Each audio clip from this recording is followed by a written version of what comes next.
So it's sort of like these little pieces where you either are still in flow.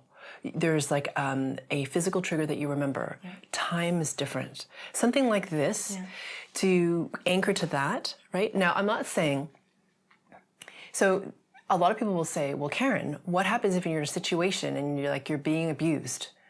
Like, should you stay in it?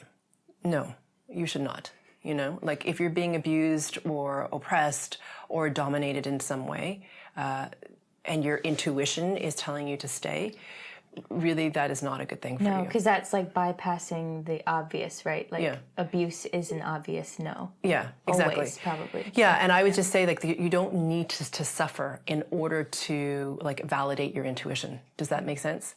So I just want to put it out there that like you don't.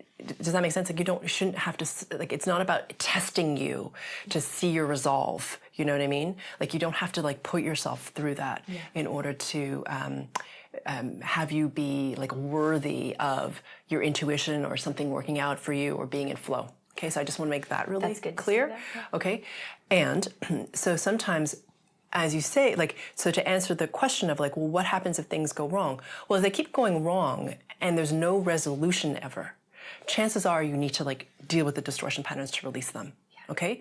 However, if you receive an intuitive knowingness and obstacles come up like they did for you or they did for us, and there's resolution in some way, then following your intuition is good. Does that make sense?